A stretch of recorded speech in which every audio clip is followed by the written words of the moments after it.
China's robot revolution just got real, and it's happening right now. Dongfeng's car factories are now powered by AlphaBot Two, a smart robot that sees, understands, and works like a pro. In Shenzhen, a nursing home brought in Astribot S One, a Tai Chi moving robot that helps care for the elderly. And at Yuanyou Hospital, a friendly robot named Yuanyou is guiding patients through busy hallways like a human assistant. These aren't lab tests or flashy demos anymore. These robots are already on the job. So first up, Shenzhen-based Zhipingfang just sent its AlphaBot 2 into the Dongfeng Luzhou motor plant. And this is a pretty loud statement about what a full-body vision language action model can do on a hectic auto line. The two companies actually sealed a strategic cooperation deal in Shenzhen on June 7th during Dongfeng's 67th brand customer day, right alongside heavyweights like CATL and Innovance. For Zhipingfang, the star of the show is Govlaw, the self-developed, embodied large model that spun out of their AI2R brain research in April. You're talking about an end-to-end paradigm that jumps from desktop to demos to open factory floors, from a single arm to a whole chassis, and from quick one-off moves to gnarly long-range task sequences. AlphaBot 2 rolls in with 34 plus degrees of freedom across its arms, torso, and omnidirectional base, so the thing can link joints with millimetric precision while still cruising cross-bay to the next workstation. The spec sheet says the bot covers 360-degree autonomous motion, which means it doesn't have a blind spot when it's threading between forklifts or backing up to a dock. Right away, the team handed it 4 core jobs: loading and unloading parts, towing material carts through mixed model lines, slapping windshield labels onto cabs, and stockpiling protective cloth for painted doors. Each of those chores lives in a different corner of the plant: quality inspection, assembly, logistics, operations, and maintenance. So the robot has to navigate elevators, clear gantries, and sync with human shift flows. On paper, that sounds gorgeous, but Dongfeng's general manager Lin Changbo made it clear why they opened the doors. They're pushing the Dragon project to crank up electrification, digitization, and high-end production, and they were hunting for a partner whose bots learn fast, do more, and keep cool under huge variability.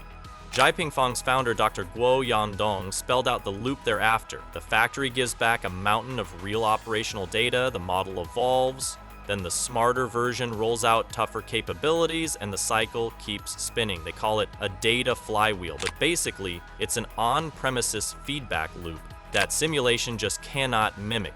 The big upside for Dongfeng is a proven shot at higher first pass yield and shorter changeover times, while Zhipingfang gets a sandbox that forces the next glovelet drop to solve authentic long-tail headaches. That symbiosis also lines up with a broader Chenglong Yiwei New Energy Ecological Alliance that Dongfeng set up during the same event, aiming to plug cattle batteries, Innovance drives, and this new embodied intelligence layer into a single ecosystem. Now, AlphaBot 2 isn't just showing off from 8 to 5. Because the plant runs mixed modal lines, it needs each cycle to read a part's label, check the MES schedule, pick the right stance, and then lift or tow without missing tasks. For the loading job, the bot walks through the entire sequence. It rolls up, picks a box, tilts and regrips to avoid crushing delicate electronics, tracks the conveyor entry, turns off task lights to save energy, spins 180 degrees, drops the cargo, then heads to the next bay. In cart towing, Govlaw watches traffic, pings the real-time status of the production line, and replans its path so it never blocks a manned AGV. And for the finale, the door inspection routine chains vision, decision, and action so the robot can spot tiny paint defects, lift a protective cloth, align it with the curved surface, and smooth it out, all in one uninterrupted trajectory. The moment those moves finish, the data feeds right back to the model backend, nailing that flywheel promise. The very day before AlphaBot grabbed the industry spotlight, Stardust Intelligence rolled its rope-driven Astribot S One into Shenzhen nursing home for an elder care pilot, and the scene turned heads for a different set of reasons.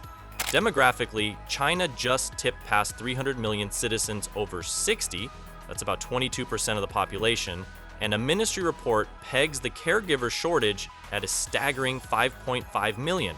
Labor costs are soaring, turnover is brutal, and a lot of homes simply can't find or train enough hands. Wang Yunyan, the deputy director of this particular facility, was super candid. Robotics is no longer a cute add-on, it's survival for consistent service. So what did Stardust bring? S1 sports a dual-core fast-slow collaborative intelligence stack. Think of an instinctive reflex layer that kicks in under millisecond timescales, layered with a heavy, deep-thinking planner that maps long-chain actions. That's why when the bot leads seniors through Tai Chi drills like Cloud Hands or the well-known Lang Ke Wei posture, it can tweak step length on the fly if someone shifts weight or wobbles, 7 degrees of freedom per arm, let it draw smooth arcs, and the max end effector speed sails past 10 meters per second. Ridiculously nimble if you compare it with the average human coach trying to demonstrate graceful forms. Even cooler, each single arm handles a 5 kilogram rated payload, yet the repeatability sits at 10 microns, and those numbers usually live at opposite ends of the robotics trade-off chart. Now, Stardust ditched the usual rigid linkage architecture for a rope drive transmission that imitates muscle groups far better than solid metal bars. Rope mechanics mean elastic compliance is built in, so a bump from a wheelchair or walker doesn't ricochet unexpectedly. Fang Qi, Stardust co-founder, says that layout hits muscle level force control with millisecond latency and millimeter path accuracy. Inside every joint pair lurks a safety loop, ensuring that the bot can't harm itself, the users, or the surroundings. That's mandatory for elder care, where skin tears and fragile bones are constant worries. The pilot pack between the company and the nursing home covers far more than a Tai Chi show. They are establishing on-site operation seeds, gathering multimodal data, motion, speech, vitals, and co-writing emergency response protocols so staff can intervene in seconds if anything misfires. The plan calls for S1 to fetch water, fold laundry, sweep floors, and eventually assist with transfers or rehab sessions. Stardust agreed to help draw up in-house operating standards and a human-machine collaboration mechanism, meaning the staff can call voice commands to pivot the bed, raise a limb, or switch therapy modes without scrolling endless tablet menus. The bigger vision is to marry that dual-core reasoning with long-term behavior modeling. As sensors watch gait and emotional cues, S1 will predict when a fall risk is climbing, nudge posture coaching, or spark conversation if someone stares silently at the wall. Fang Ke underscored that all of these human-centric tasks only work if the bot can fuse hardware and software at the force level, because a tiny shear could bruise tissue. Rope segments soak up shock, yet coded thresholds still stop the actuators instantly if torque overshoots. So the rollout isn't just about cool tech, it's about building a dataset that will let the next revision adapt to unpredictable, highly personal elder care needs. The nursing home, for its part, gains consistent coverage during staff shortages, plus a bit of social spark. Some seniors were already asking whether S1 could cook congee or mop the hallway after meals, one step at a time, but the curiosity is real. Finally, let's swing over to Hubei, where a wheeled humanoid called Yuanyou has been steering patients around Xianing Central Hospital since late April. This bot, developed by a Wuhan University team headed by academician Liu Sheng in tandem with Wuhan Shuxi Innovation, stands as the province's first batch of humanoids actually clocking daily shifts. The immediate spark was a short viral clip of Tianwen, a sibling robot chatting and shaking hands on campus. Qianning's management, dealing with Monday and Tuesday surges and long queues, saw that clip and headed to Wuhan for a deeper look. Yang Ming from Hand Intelligence Innovation arrived on site April 20th and has spent roughly 6 weeks shadowing the deployment, fixing hiccups, and dialing in the bot's voice pipeline. He says Yuanyou converses smoothly and now averages guidance for 30 plus patients per day, though that number climbs whenever doctors' desks overflow. Right now, the robot points anxious visitors toward cardiology, or ENT, explains which counter handles payment and where to collect scans, and then gestures down the correct corridor. The next firmware block will let Yuanyou actually escort people through dynamic route planning, computing elevator wait times so slower patients don't panic. Hospital director Li Mingchang calls Xianing Central the only comprehensive tertiary facility in southern Hubei, which means foot traffic is dense and consultations accumulate at the front desk. He admitted the guiding workload is heavy, so offloading it to something tireless makes sense. They gave a benchmark. 8 years ago, they installed 15 self-service kiosks and adoption sat under 10%. Nowadays, more than half of outpatients tap those machines. And the hope is Yuanyou can push that metric even higher. Li Miao, founder of Hand Intelligence, confessed that 10 years back, he also thought humanoid guides looked unreliable, but the new unit's already become a mascot. Kids even queue up for a high five while parents handle registration. The hands, by the way, are what sets Yuanyou apart from earlier purely voice kiosks. The bot can grasp with dexterous fingers, which opens doors to picking up prescription bags for folks with mobility issues, arranging wheelchairs, or delivering sample kits. Down the road, the hospital wants to train it on a medical corpus so it can step into the consulting room and act as a scribe, capturing patient symptoms, pulling electronic health records, and drafting templates for the doctor. There's also talk of adding massage, acupuncture prompts, and medicine delivery routines.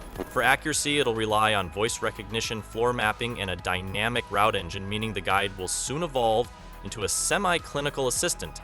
The timeline is 3 months of field debugging, which lines up with Yang Ming's on-site presence, after which the team expects the GPT-style backend to push in bigger language packs and specialized medical dialogues. One small yet telling metric shows how quickly habits change. Monday morning, a surge day, used to trigger lines that curled out the lobby. Since Yuanyou rolled in, staff note that people cluster around the robot first, get quick directions, then split up across floors, easing congestion before it mushrooms. Li Mingchang sees that as a seed already sprouting, arguing that with every new skill, be that charting vitals or taking blood pressure, the humanoid will morph into a service entrance for the entire hospital. And that playful edge definitely matters. A mother told local reporters her kid dreaded hospital trips until she could follow the robot like a science fiction tour guide, making the whole experience less stressful. With AlphaBot, Astribot S One, and Yuanyou reshaping factories, elderly care, and hospitals, the big question now is, how comfortable would you be putting your life or your loved ones in the mechanical hands of these robots? Let me know your thoughts down below. Don't forget to hit like and subscribe if you enjoyed diving into this futuristic journey. Thanks for watching, and I'll catch you in the next one.